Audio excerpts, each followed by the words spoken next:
Good morning, good morning, good morning, and welcome to Inside the Game. And me and you were talking about this yesterday, Mr. Nathan Wangler. We talked about Taylor Twellman. We talked about the rant, and I want to start the show with the rant. So, without further ado, here is the rant from If I told Taylor you Twellman. the U.S. I mean, this begins at somebody's. You were watching the game. I came down there at halftime, and your face, you look like you saw a ghost. And this was, we saw on Friday that U.S. maybe said we turned the corner. They didn't. This, you look at the body of work. What do you say about this program, this team? It's not just about tonight. And anyone at home, sitting at home, saying it's about the game against Trinidad and Tobago, 100% unequivocally, it is not about tonight. It is a complete embarrassment when you look at CONCACAF for the amount of resources and the amount of money that is put into our sport. I said, here's what I said. If you can't beat Panama at home and you can't beat Trinidad on the road, you don't deserve to go to the World Cup. Expect the unexpected, though, Max. This is an own goal from Omar Gonzalez. Guess what? Omar Gonzalez is going to have nightmares about that. Tim Howard, he makes that save in his sleep in years past, but he's slow to react. And so now you're relying on other results, which for the life of me, I don't understand. And I heard some people, even during the broadcast, say, well, the players need to know the results. The results are simple. Take care of business. Get a point, you're in. You're in. The fact is, though, Max, it's not about tonight. It's not about Jurgen Klinsmann. It's not just about Bruce Arena. As a whole, U.S. soccer is not prepared. They have not done a good enough job of getting this group ready to play. And keep in mind, the last two Olympics, no United States. Those players that would be playing in the Olympics, 24 through 28, how many of them are in this roster? Taylor Twellman. Well, we talked about it yesterday, Nathan. We talk about it today. That was obviously 2018 men's national team not making it to the World Cup, did not qualify. And the theme of this week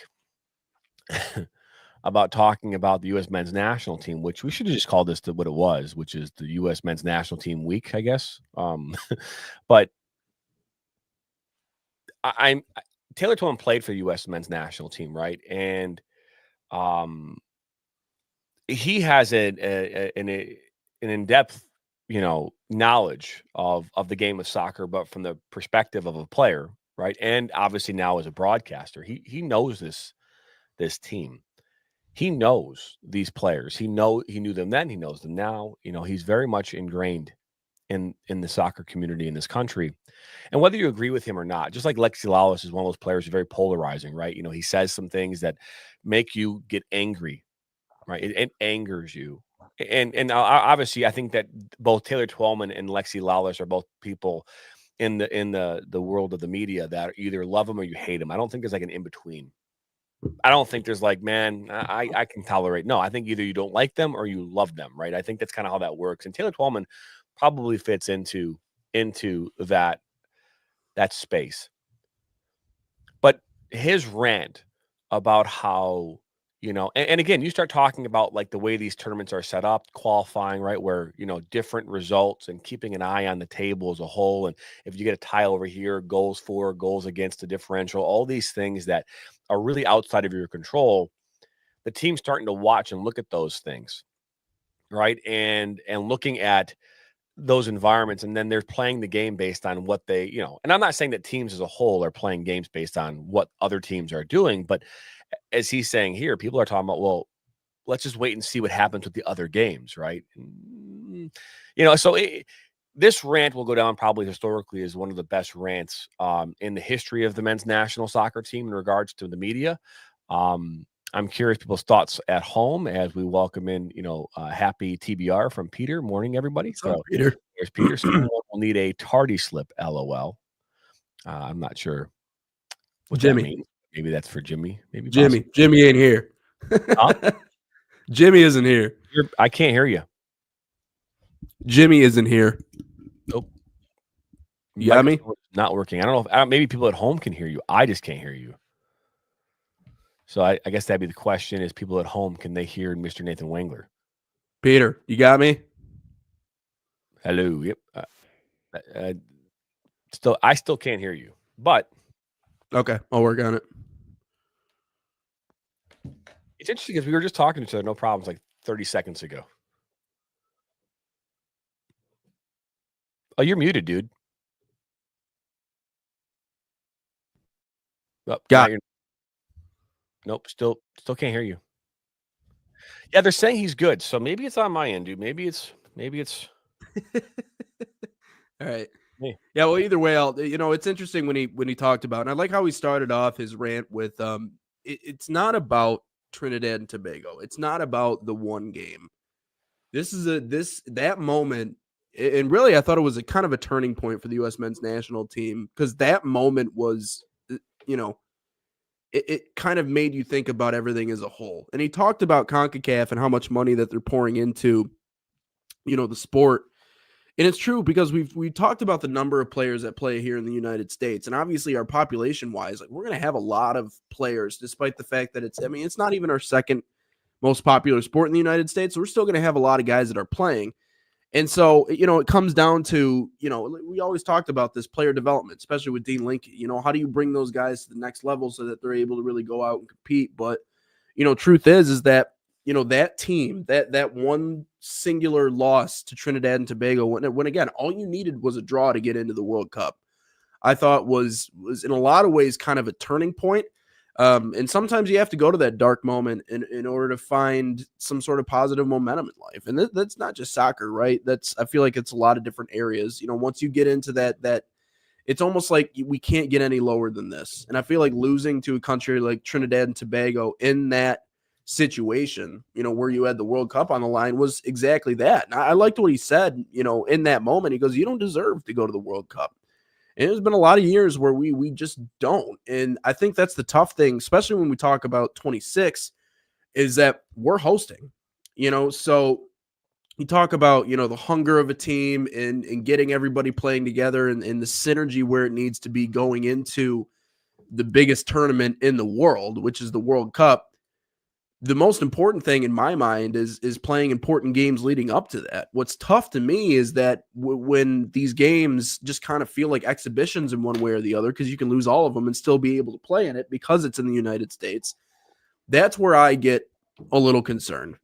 Do they keep that fire? Do they keep that gusto? Are they able to really mesh and kind of get that hunger early on, because they don't have to qualify? And I know it's on home turf, so obviously that changes a lot of things. It changes a ton. But, how are they able to really filter out the players that they need to filter out and really get the group that they need to get? So the thing about Twellman's rant was, it wasn't just about that moment, right? The reason why it will live on was because it was a general overall statement about men's soccer in the United States and how we, again, just can't find a system that puts us anywhere near the top in terms of international play, and I listen, we talked about it with Dean, and I thought Dean made a solid point that, soccer is a different sport in the way that it works, all the inner workings than, say hockey or basketball or any of these, I know we keep mentioning the Miracle on Ice, but, I don't know if I necessarily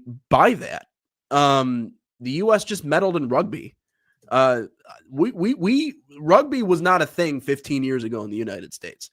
Like, even now, like, you have to find a club team to play on. It's not an organized sport at the high school level. When you get to college, yeah, it's an organized sport, but I mean, most places it's still considered a club sport. And yet we can go out and medal for the first time in 100 years against the likes of England, who's been playing this for almost their entire existence. And the game was created there. And so, in New Zealand, and we can hang with those places. So why can't we do it in soccer? I still think it's something that we could do. And that's the part about Taylor Twellman's rant. Like, it wasn't just about that loss, that one game against Trinidad and Tobago. Yes, that was a shocker. That was a general overall statement about CONCACAF and U.S. soccer and what are we doing over here? If we can't get our guys prepared to go play against a country, and I don't even know what their population is in Trinidad and Tobago. It's really kind of irrelevant. But if we can't get them ready to go out and play against those guys, how in the heck are they going to be able to play against the best teams in the world? And then you fast 1.38 million, by the way. Oh, 1.3 million. Yeah. So, yeah. Not All right, so we had that rant, and I thought I saw this morning on TikTok, and I just YouTubed it. Uh, you need to this is just great.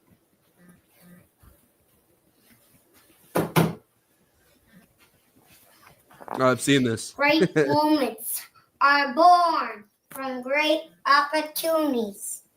That's what you have here tonight, boys. That's what you earned here tonight. One game. If we play them 10 times, they might win 9. But not this game. Not tonight. Tonight, we stay with them. Tonight, we stay with them.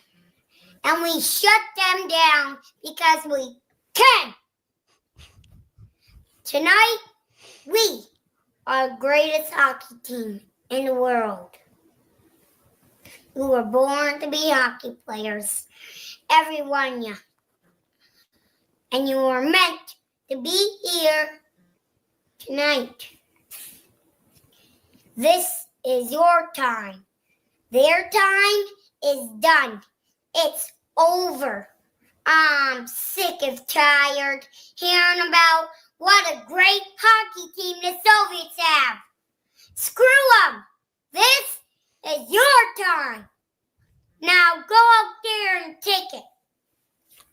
That tie is just it's gonna be on the floor, man. I like the point too. That was probably the best part about watching that the first time was the point. Oh, it just even though he's like 8 whatever 2.5 feet of nothing, he just it's like he just what a message he delivered, man. Just gives you chills, right?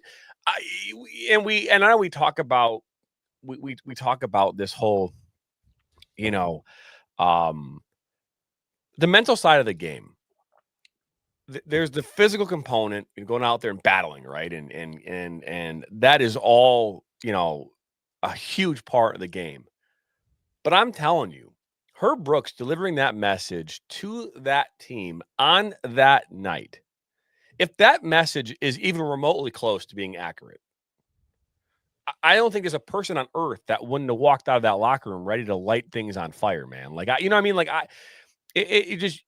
there's something to be said. And this is where, if you watch that movie and you talk about creating a culture, what did Herb Brooks do? He knew that what he needed to do was to get his team to have one common goal, and that was to hate him. Mm-hmm. Right? And again, hate him respectfully, of course. But they now, all, love you later.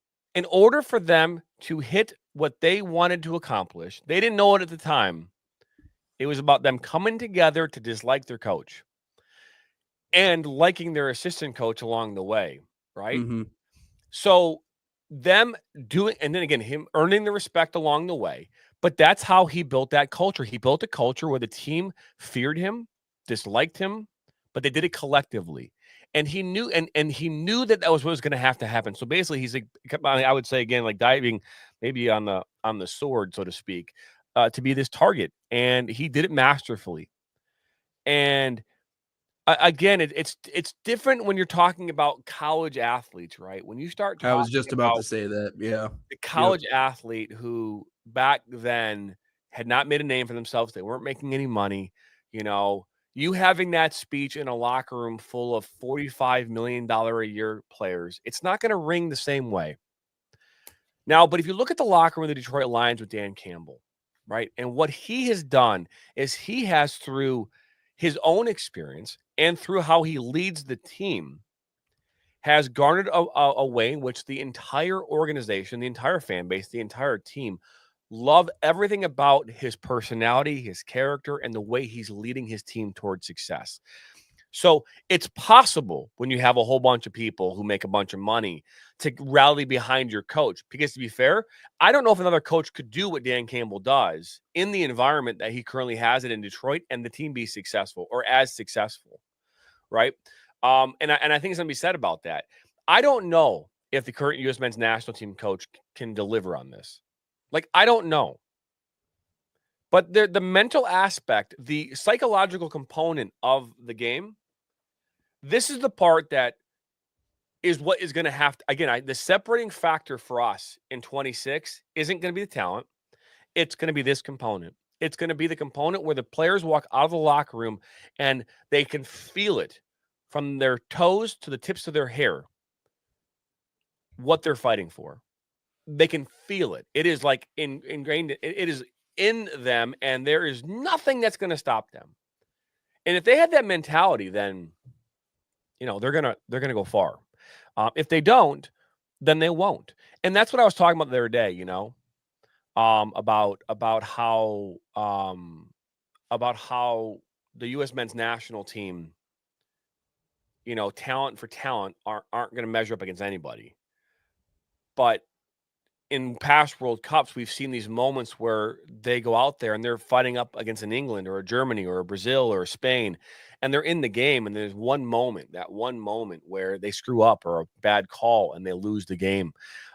Those moments are the ones that we have to be wary of, right? Cheyenne Weinbrenner goes, "What are you talking about?" Nothing. This is a show about nothing. It's like Seinfeld, where it's a show about nothing.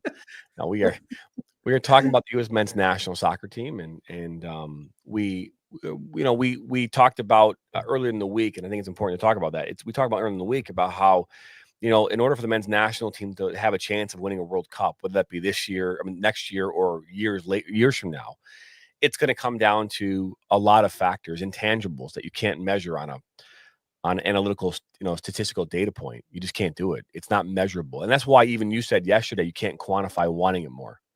It's not quantifiable. But I can tell you this right now, when you see it, you know what it is. You know what I mean? Again, when you saw the U.S. men's hockey team in 1980, you saw it. You're like, oh my gosh, like, holy crap. Like this is different, right? When you see it, you know it. And so that's how I say you can quantify it. It's just this feeling you'll get when you start to see it happening, right? It's no different right now than like the Pistons, who are an 8-game winning streak. They haven't done that in 20-some years almost, right? 18 years. That team has not won that many games in a row in a long time. So they have this thing about them right now where they have this chip on their shoulder. They're playing good basketball. They're playing sound basketball. That doesn't mean the teams they're playing against are playing bad basketball. They're probably playing equally good basketball. But right now, the way this team is playing, they're playing loose. They're playing with a chip on their shoulder. They're playing with some momentum. And they're using that to their advantage to go out and win basketball games. Can the U.S. men's national team ride the same kind of wave and go and win 7 games in a row? Yeah. That's what we're talking about. So I hope that answers your question there, Cheyenne. No, and it's not I don't think it is a matter of bad soccer. I mean, we advanced out of the group stage during the last World Cup. Yeah, we lost, in the quarterfinal, obviously, to the Netherlands, but we were hanging with England. Finished in a 0-0 draw. Like, we've played against the best of the best in the world, and have come up short just because of one miscue or one, bad call, or as you mentioned. So it's not that, and I remember Cade specifically, and I know we're kind of detouring talking about the Pistons, but I remember him last year. They were 2-26. I think that's where they were. I think they were 28 games in the year. They were 2-26. Courtside tickets were $100, and people were going there and taking pictures like they were high rollers, but they were watching a 2-win team. But Cade, in a press conference afterwards, a Lions hat on a soccer podcast. These are good questions. This is I have so many questions. It's America. Yeah, I mean, I am a huge Michigan helmet Lions behind fan. But that doesn't mean I'm not. First things first. If you go back and watch first number 1, I think the U.S. men's national team are 1-2 players away from being better. I agree with that statement. I actually, to be fair, here in Michigan, we've got one professional soccer team. It's called Detroit City FC. I have a bunch of their merch. I do. But I don't typically wear like that kind of merch on our show. And to be fair, I didn't get a haircut yesterday, so I was planning on getting a haircut. So I would have just done normally do my hair. I just put the hat on here today to throw it on. But I don't Me know with the why. headset. Look at this thing. Yeah, mad scientist going on. Dude. I just didn't get a haircut yesterday. Mad scientist. But actually, I was buying some U.S. soccer merch here today on the website. So I'm going to buy some U.S. soccer stuff because we've been talking about it. And I have a ton of our own merch. that I wear typically on our shows. Today I dumbed it down a little bit. So it just so happens that Cheyenne happened to walk into that today. But yes, she's like, I have so many questions as to why. Yeah, I just so happened to, to have that. Detroit City going to League One. I don't think there's any question they're going to go to League One. I don't think there's any question. I mean, it would be the right thing to do, right? For the league to do that. They have the from my understanding is Detroit City FC has one of the best media markets in the country for the USL Championship. So I think that's a real thing. So yeah. But go ahead. To pick up on what I was saying, we've been right there. We've been right in the mix. We've been able to, again, kind of go toe for toe, with some of the bigger countries in the world. But here's the thing about the World Cup, right? And it's so easy to kind of jump down, the throats of the U.S. men's national team. But we also got to keep this in mind. Like, this isn't every year. This isn't every year that they get to go out and compete like this. The Olympics is once every 4 years. And so that's what makes it so tough, is the fact that, not only, once you get out of obviously the group stage, if you advance out, it's single elimination, but that's your one shot in 4 years. And so after this loss in 2019 to Trinidad and Tobago, the U.S. men's national team did something intentionally, and they went younger. They went much younger. And that's why they were trying to create essentially, this group that they could almost kind of bring up together. And I know it's harder because they're superstars. They're not necessarily college athletes, but we've seen that work out well for them in certain situations. The thing is with the U.S. men's national team is not that they can't win big games, and I talked about this yesterday. You made the comparison that Mexico has won 17 games in the World Cup. We lead that series against Mexico comfortably since 1980. I would say that we, at least in terms of international play, have been better than Mexico over the majority of the last 3 decades. We've beaten them in the Gold Cup. We've beaten them a lot in head-to-heads. And that is a rich soccer culture. I mean, coming up on the 14th, I'll be calling that MASL game, the Chihuahua Savage at home, in those games. Anytime I go back to cut the MASL highlights, I'm almost kind of hoping that Chihuahua, has had a game so I can go back and cut those, because the fans are unbelievable. The broadcast is, generally speaking, in Spanish, but that's what it is. And I remember interviewing for a job, and I'll never forget this, down in Laredo, Texas. Now, if you know anything about Laredo, literally you can pick up a rock. It's the second most southern city in Texas, right? So Brownsville is the only town that's further south than Laredo. But Laredo, you could literally, again, you could pick up a rock and throw it across the river and hit a building on the other side. Like that's how close it is. And I remember asking them, I'm like, what's the sports scene around here? And they're like, baseball and basketball. And some people will come out. It's mostly students, but typically they don't stick around the whole game because they're going to go home and get a homemade Mexican meal for dinner. And they rather enjoy that than watch the second half of our basketball game. So now we're like, well, what's soccer like?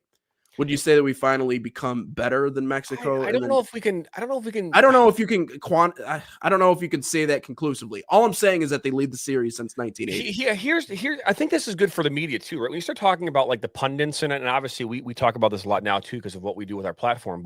And maybe we are in that conversation, maybe we're not. But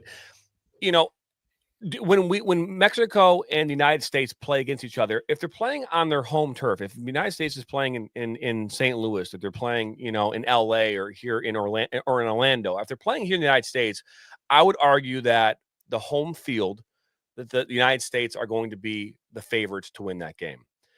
You go into Mexico and you play in Mexico City, you play in Mexico. I don't think that they're ever going to be favored. It's an environment that can be very, very difficult to win soccer games in. You start playing on a neutral environment, then I think you can start talking about that. But I don't know if the U.S. men's national team are at a point where we can sit here when it comes to Mexico specifically, can say, well, they're the favorites to win every time they play. I just don't think that that's a thing. But what I do think is possible, is the men's national team has put themselves in a position to where now we can start to ask that question, right? Where we can ask it. I don't think we could ask that question 10 years ago. I don't think that we could ever be in that spot where maybe, are they actually better than Mexico, on paper? And So it's one of those things where I think that, again, depending on where they play, if they're at home, they're going to be favorites, right? And again, depending upon how they're doing too, on how they're playing and their team, those things will be factors. But I don't think we're at a point where we can say, well, we're better than Mexico. I don't think we're there. And honestly, how do we get there? It's just keep rolling them, right? You just got to keep, right? We just got to keep rolling. And if we can keep rolling and win some games, then I think that conversation can definitely continue. But I don't think we're there yet. Yeah, I mean, Mexico won the last time out, which obviously ended their drought, but it's been back and forth ever since the series really started. And I think they started playing what, 1940. Anyways, to continue on my story, I was down there asking them about what the local sports team was like, and they're like, Now, "Well, is this a personal dig? Is this mustache goatee look? It's really working." I don't know. That's not really. That's not. Is that a goatee that you have? I don't even know if that's what that is. I don't know. I mean, I'm just. They're saying it's really working. Oh yeah. I mean, I guess you got the Will Smith going on right now.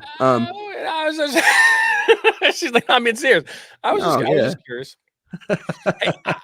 Hey, we appreciate you stopping by. We think it's great that we have a viewer who's engaging with us. And to be fair, I love people when they ask us questions. It gets them, it's involved, and it's fun to do, right? So now, Peter, that's just, I don't have peach fuzz. I don't know what he's talking about. Yeah, This takes a lot of work, man. It really a little does. bit. You got a touch of gray. You got more salt than you do pepper, if you will. But I'll be back tomorrow with a nice haircut, getting ready for ESPN on Saturday. So I'll get myself my haircut and get my radio face ready for TV. So, you may continue, Mr. Wangler. So no, that's good. The only point I was going to make with all that is as soon as a soccer team plays, it fills out. If the soccer team plays, it's sold out. If the U.S. is playing Mexico and soccer, every single bar is full. The entire city shuts down. So all I'm saying is that we make a lot about this not being one of the more popular sports in the United States, and it's not. There's no real debate when it comes to that.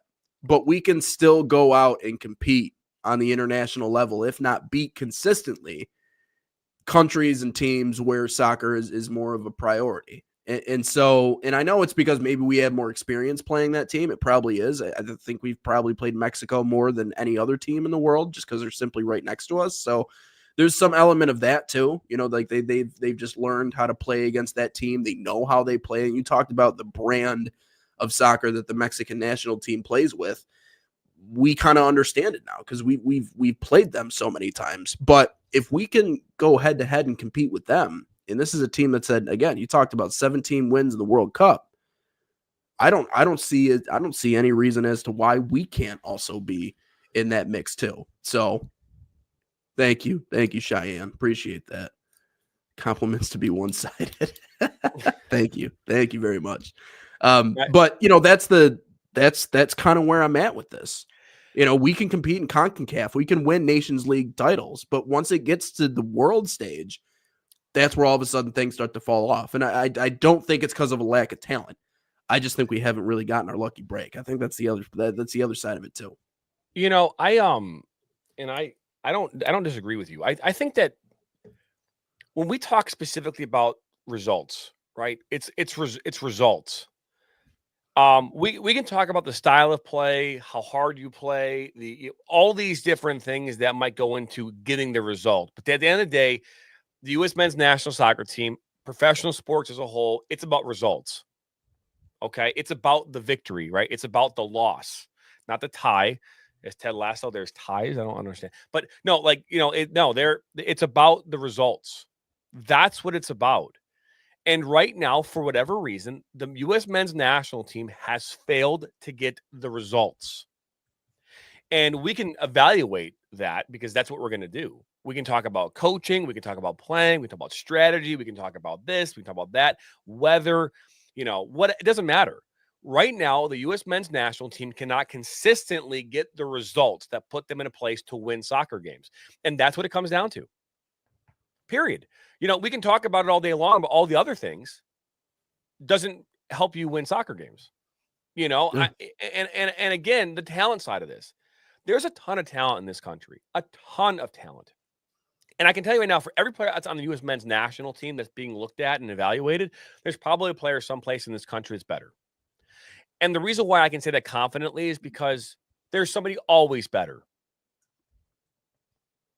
And I don't mean that to be disingenuous to the players out there that are the best in the world, but for every Ronaldo, there's a Ronaldo there's a player who's better than Ronaldo or a Lionel Messi who's currently playing someplace in some league that no one's ever heard of before, who has never gotten any exposure and is currently out there someplace. Because I've learned in my lifetime that there's always somebody better than you. Always. Mm-hmm. They just haven't been found yet. Look at American Idol. Look at America's Got Talent. Every year someone goes up there and sings. You think that's the best singer in the country? No. That was the best singer they found on that day that somehow made it to that stage.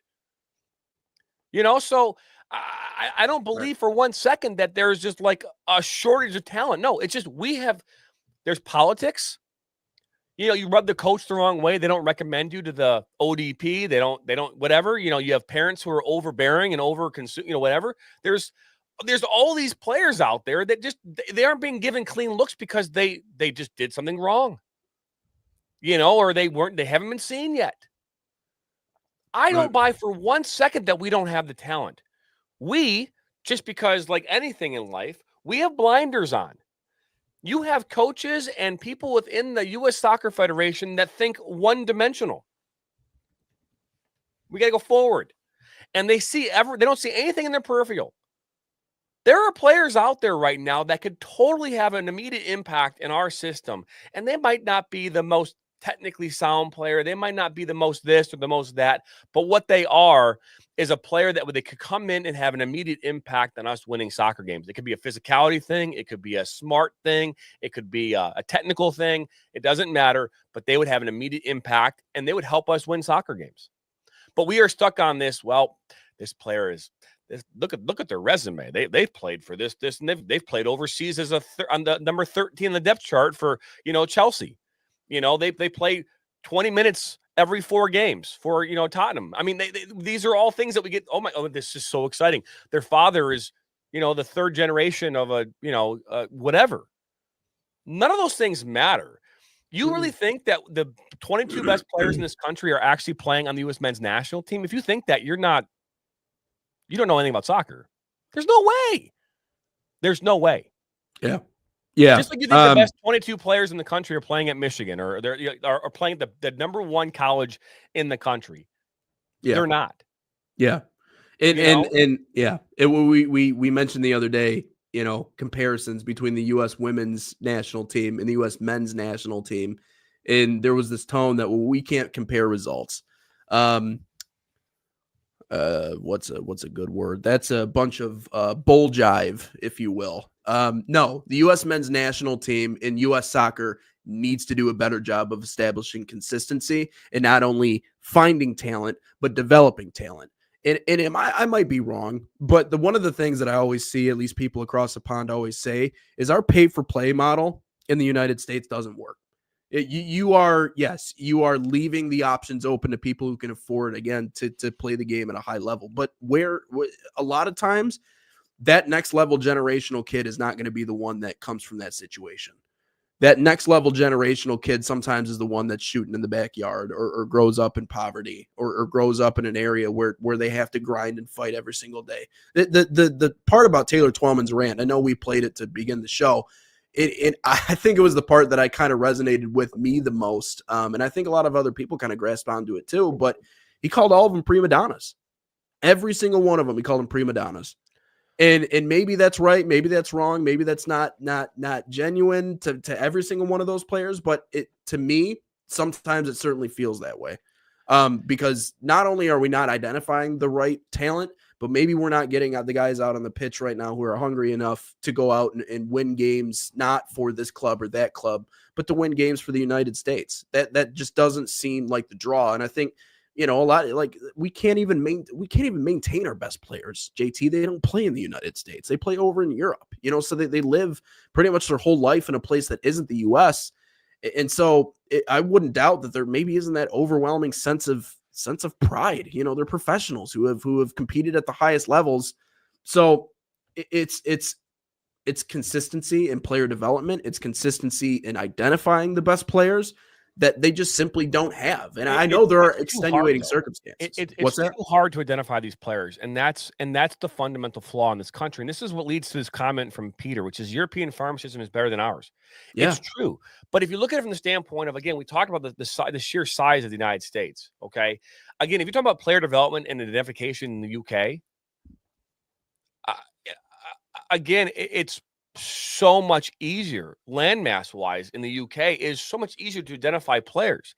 If you're in Spain, or if you're in, in France, or if you're in, all these different countries inside of Europe, to identify a player within that space. And then of course you have all these other countries within a few hundred miles of you that you could then go into and travel to without much work and resources. Here it is so hard.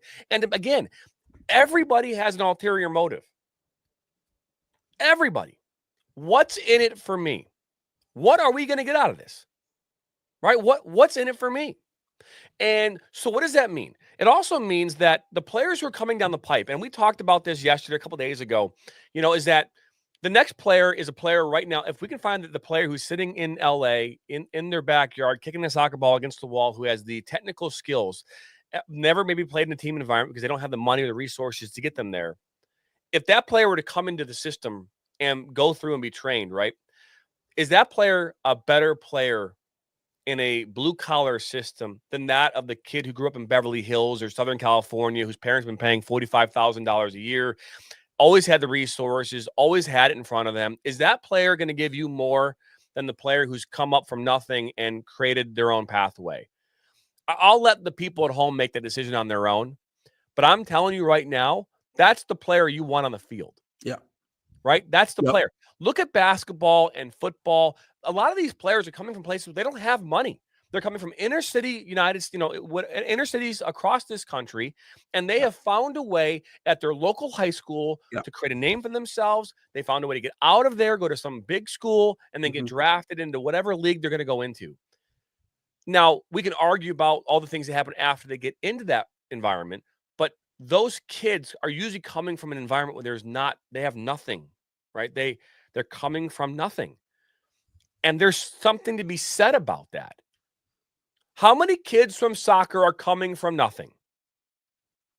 Coming from having no money, no resources, nothing.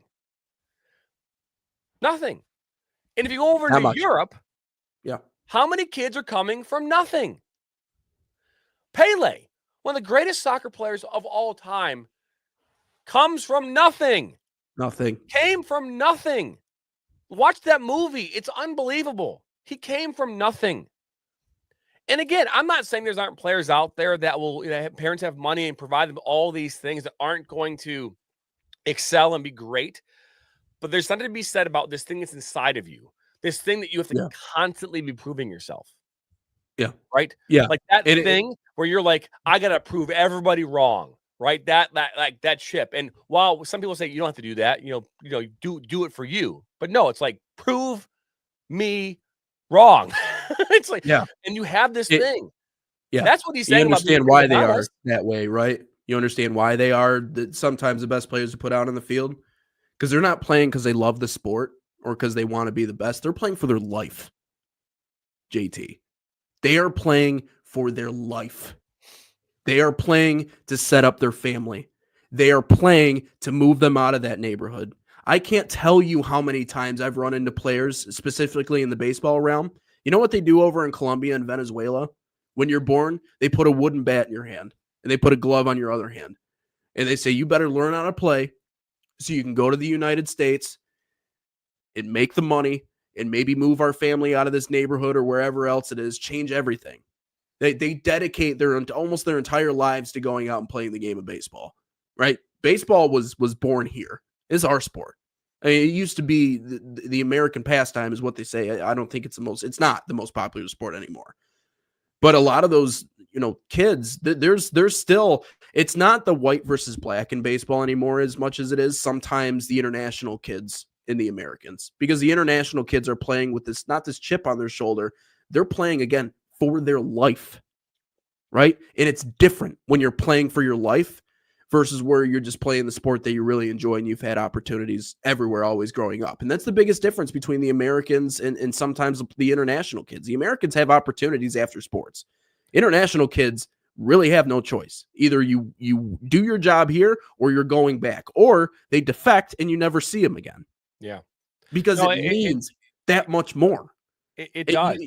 In even any other sport. Hey, look at the poor countries who do really well at the highest levels. Came from nothing because they were playing for their life. And so the hard thing for me, and maybe it has something to do with this, I don't know. This is more me of a question from me to you. Do you think some of it has to do with the fact that high school soccer in this country is just not a priority on the men's side? That maybe kids just aren't being noticed because the free options for them to play aren't being scouted? They're scouting the leagues that you have to pay to be in. They're scouting the leagues that you have to pay your dues and in order to get in and be a part of the club level, if you will. I don't know. That's more of a question from me to you because I'm always amazed by the fact that the high school game isn't bigger in the U.S. And I realize they're trying to earmark kids to be professionals in the future and they want them to be a part of these elevated leagues. But like, there are free options to play soccer in the U.S., but it just doesn't seem like they have any eyeballs. What do you think about that? I think that coaches want to win soccer games. I think coaches want to win. And I think coaches will try to find any player that can help them get a better chance to win. Okay? And I mean that. Administrators, they want to increase the bottom line. Right? Leagues want the next best player coming down through their league because then they can market that. But what do they need in order to market the player? They need teams paying them to be in the league, right? And so it is definitely a money thing. Definitely a money thing. And if you want access to the games that are like we talk about this, right? You can talk about like there's a number of like I think it's AYSO, right? I think it's what it is, right? Where you have like the youth soccer organization, right? America's Youth Soccer, I think is what it's called, right? And it's like basically like it's like a little league for soccer in this country, and I think it's free for a lot of players to play, and if not, it's like $35. It's very inexpensive to play. I don't know how many players can be developed in that environment. There is a component of this which is really important. It's development. Okay, when I was a kid, there were like 10 club teams in the state. Now there's 250, right? And back then, your coaches were typically made up of your parents, right? They maybe they went and got some training, but they were your parents. They played soccer growing up, and they were now coaching, and so they didn't know a lot, but they knew enough about the game to be able to give you some insight to coach you, but they weren't developing you. Right. And now players are being developed, right? Developing players costs money. Right, you're talking, and if you want to, again, if you talk about from the standpoint of, okay, what does a player have to do from a time commitment, right? What does a club have to do to that one player, like, to get them to where they want to go? I mean, if you want, again, anywhere between 500 to 1,000 touches a day is what we would tell players if they wanted to improve their soccer skills. It's 5,000 to 1,000, 500 to 1,000 touches a day. And that, a touch is one foot touching the ball, right? That's a touch. So if you did that, if you did a bunch of drills, that would get you to, if you wanted to be better than the next player, you'd have to do double that, do 1,000, 2,000, 2,000, 3,000, whatever, right? That's what you'd have to do. It's about development. At the high school level, a lot of these schools hire coaches who are also teachers who might not have the developmental skills to develop players. And that is why your clubs across the country that offer full year-round programs, both in the academy, ECNL, whatever, they don't like kids going back to high school because the coach isn't going to develop them while they're there. There's a concern about a lack of development. Also in that environment, because everyone can basically play, that there is this thing where if you are trying to develop, and I can speak to this from personal experience, is that if you have 50% of your players coming in to play club soccer at some level, there's a percentage that don't play club soccer, don't play soccer at all, who are coming in to compete and play on your team. So now you have 50% of your team, your program, club soccer, 50% a mix of something else. And now as a coach, you are coaching to your weakest player, not your strongest. And your weakest player might be 3 years behind developmentally your next player. So now in every training session, what are you doing? That one player is holding everybody back. And you're trying to get everybody to be able to develop, right? That's your job as a coach, developing everybody, not just one player, but the whole team. So those factors are the reason why the other leagues, the ones that are free, the ones that maybe, are cultivating some players, but it's just raw, underdeveloped talent. And that is, it's hard to get exposure in those environments because you don't know what you're going to get. And that's the biggest conundrum and the hiccup in finding talent in this country is because, again, if I'm talking about the standpoint that one kid who's playing in his backyard who might be the Lionel Messi or this really talented kid, it's a raw talent. It's an underdeveloped talent where they might have great technical ability, maybe even they're quick and they're fast and all these different things, but they lack the smart aspect of the game. They don't understand the tactical component of the game. They don't understand positioning. And to be fair, if you don't understand your positioning, your role, well, it's easier said than done. Because you can see, a lot of players are used to running, especially in these lower level or these recreational type leagues or even high school. They're used to running north-south, right?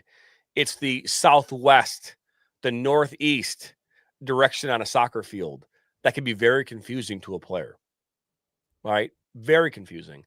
I can run north and south. I can run like this all day long, but now I have to run east and west. Now I have to run diagonally. How do I do that? And when do I do it? Why am I doing it? Right? Those questions come up in real time in someone's brain, and you can literally see it, Nathan, on their faces as you're saying, make that run. Do you see that run? And you can see them thinking in real time in a game where they're stopping and they're like, their eyes are wide open. They're like, what am I doing? And so that is the conundrum. And if there was a way to create an environment at those levels where coaches were getting really well paid, they were well trained in developing those players, then it would create a process where players could go from that environment to another environment very seamlessly as they were developing as players. But that's the biggest problem. It's development. How do you develop a player in that environment when the coach is a dad or a mom? They're volunteers. They don't have the training. Right? They might have the training on how to handle concussions and how to handle, the league stuff, but they aren't necessarily showing the player how to do 1v1 principles of attacking and how to defend properly and how to defend in threes and how to combine and how to, there's so many different principles that have to be developed and understanding of the game that they're not going to get that at that level. And that's why the exposure and why players aren't being picked out of there a lot, because you don't know what you're going to get. So maybe that's on the scouting department. Huh? Maybe that's on the U.S. men's national team and the people who scout talent to get better at their jobs. And I'm not saying that to say I'm perfect at what I do, because I'm not. Right? But if you want the best, Cheyenne says my buddy is starting a 1v1 tournament in Raleigh, North Carolina. Shout out to all the soccer fans. Wish you both the best with your podcast. Thank you, Cheyenne. Appreciate that. But it's on them. It's on them. Do your job. Go out and find the raw talent that you can develop. Go out and find the kid that is in that situation. Because I think there is some validity to that, JT. And I think with how simple of a game soccer is and how people can play in their backyards or in parks. I mean, I drive by Riverside Riverside is a park over here in Grand Rapids, but I drive by it pretty much every single day during the summer, and there's about 3 different soccer games all going on simultaneously. Like there is a lust, I'm sure, for players at that lower level that maybe can't get into some of these bigger clubs or pay the dues or whatever it is that are in that position that could go out and really become that. That's on the scouting for U.S. men's soccer. You need to go find that kid. And the other thing is, like, if that's not your focus, and if your focus is not on finding the diamond in the rough, what are you doing? What are you doing? You know what the worst thing in terms of getting better is? Complacency. complacency kills. And they always say this, right? Like John Wooden, who was the famous head coach at UCLA, one of the best in college basketball history, has his pyramid of success, says one of the things on there is complacency is death. If you're just okay with the way things are, if you're just the way, oh, okay, well, this is how we do it in the U.S., so it just is what it is, and if we lose in the World Cup, so be it. No, do better. Go find that kid. Okay, go find the raw physical talent. Go try and convert the kid that's playing this sport or that sport. Tell him to come over and play soccer. To me, it's not, okay, popularity culture-wise, we're not where the rest of the world is. That's fine. There's a lot of countries that are like that. It's on the U.S. scouting department to go find that kid. The kids who can't afford to play in these leagues, okay, yeah, that's fine. Earmark them. Give them an opportunity. And again, I'm not saying I am very fortunate in my life that my parents have helped me as much as they have. I mean, I would not be here in any way, shape, or form if it wasn't for specifically the financial support that my parents have given me, right? So I'm not, this isn't a statement on, the people who do have the means. This is a statement on the people whose jobs it is to scout and develop and find this talent. This is on you. Go find the sleeper. Go find the diamond in the rough. Go find the kid with raw tools who can't necessarily afford to play in the higher leagues. Go find that kid. Because you're right. Over in England, they're born, and they're born almost into the academy. Like it's almost like they're born at the academy, right? And everything they do every single day is learning the basics of the game. Right. And I know that, and I understand it more now that you said it. I didn't really understand the concept of why, club was so much up here and high school was down here. I didn't really get it, but it's pretty easy explanation you just gave me. But oftentimes the raw ones who don't really understand what they're doing, it's the reason why we talk about hidden talent. Sometimes they can be the most talented players, but they just need more guidance. Again, it's because their window is not as big as everybody else's. It's easier to get through the window when the window is massive. It's harder to get through the window when you have a window of this, and you only have a certain amount of years to execute on that. So and I know that that's the hard thing is like everybody is pulling in different directions. Everybody wants something out of it, right? If I develop this kid, what do I get out of it? Whether it be money, whether it be whatever else, recognition, fame, everybody. So if you want to be that person, right?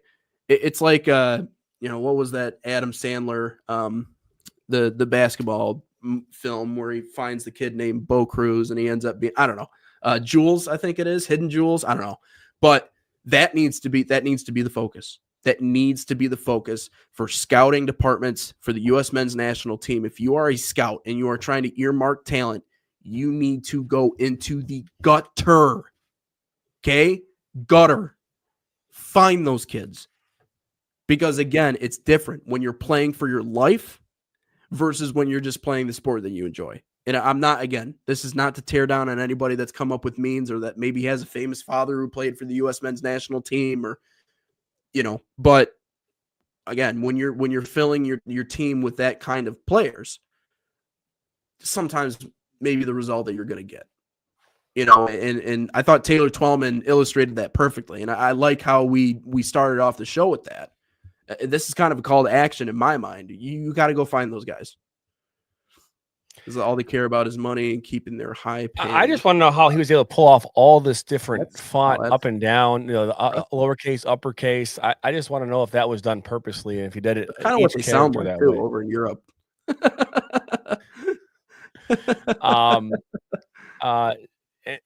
Uncut Gems. This is good, right? Uncut Gems. There we go. Not Jewels. Hustle. Called Jesus. Hustle. Uncut Anyways, Gems. thank you, Cheyenne. Yeah, I'm in the middle of watching it. I don't know how. I didn't. That's the other one. The Gems. That's another one by Adam Sandler. He's had a couple of off-brand movies as he's gotten later into his career. I still think he's a great actor, but again, this is that thing we start talking about. We start talking about success, right? And the type of player is a different player today than they were 30 years ago. Players 30 years ago, they're again culturally, society, whatever you want to call it, they're just not the same breed of player, right? They might be more talented and smarter today than they've ever been, I don't believe that the player today wants it more than the player 30 years ago did. And again, there could be many reasons as to why that is, and I can't sit here and quantify that in any way. But what I can say here with 100% certainty is that from my experience of being a coach, that the player today does not have the same willpower, the same toughness, the same grittiness that we as players experienced and I played with when I was a player. Steve Besk has a great story where he was hurt. He hurt his shoulder as a goalkeeper, and he wanted to play so badly in a U.S. The national tournament for NAIA back many years ago, and he ultimately wasn't able to do it, from my understanding. But he was someone that literally was like doing everything he possibly could to put himself in the game, and if it were up to him solely, he probably would have played. And if I'm doing this story injustice, Steve, please let me know. But he would have made that choice. How many players today would make that choice?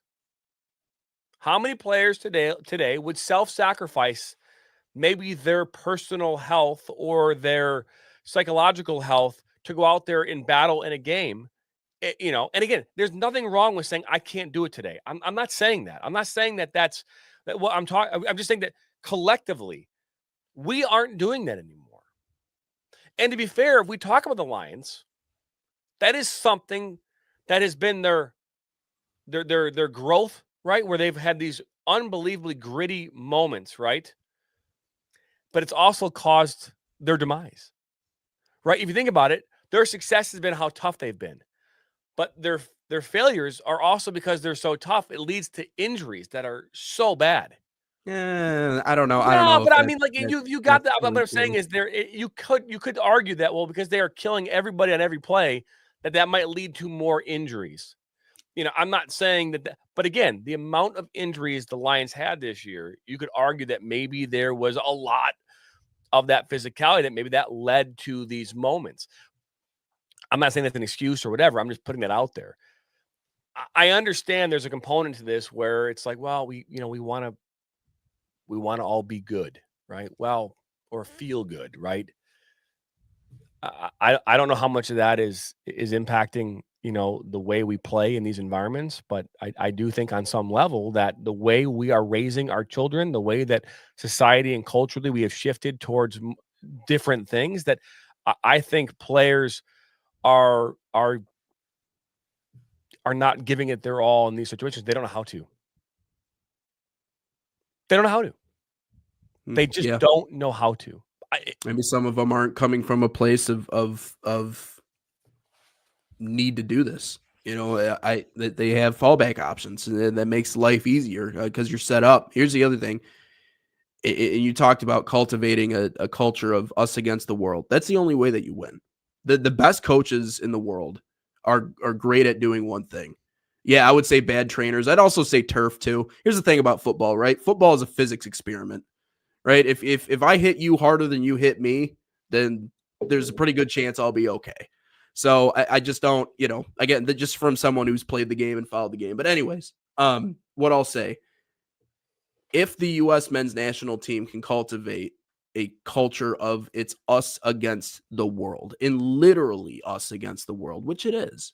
And I think other countries revel in the fact that we suck at men's soccer on the national scale. I think they love it. I think they love trolling us. I think they're like, oh, yeah, you think you're sick at everything else. Keep your basketball and your football. We'll play the actual football. They need to be able to cultivate an us against the world mentality. The best coaches in the world are able to do it seamlessly. Yeah. That needs to be the mentality coming into this. And sometimes I don't feel like that's been the case. I think it's been a collection of superstars who are really good players who really just didn't have that level of camaraderie or togetherness to actually go out and pull off anything of significance. It has to be. And I think it's yet to be seen if they can actually develop that. But that's the only way you're going to go out and even have a fighting chance. Couldn't agree more. Could not agree more. We appreciate everybody tuning in here today. Episode number 37 is in the books officially. While I was doing the show, I ordered my merch from U.S. Soccer, so hopefully that'll be here between now and Monday. So I'll be wearing some U.S. Soccer gear coming Monday. Nice. Thanks you, Cheyenne, for that. But hey, we'll be back at this again tomorrow for a Friday. A lot to talk about here again as we continue this conversation about the U.S. men's national soccer team. But for Nathan Wangler, I am Jonathan Turner. You've been watching Inside the Game, a podcast about soccer, even though the host might not wear soccer gear.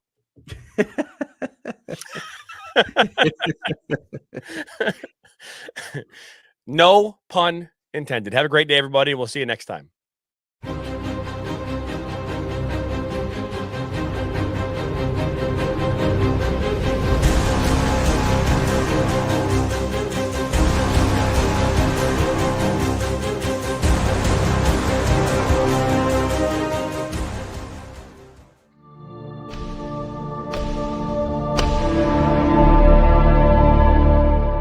This has been a presentation of the National Soccer Network.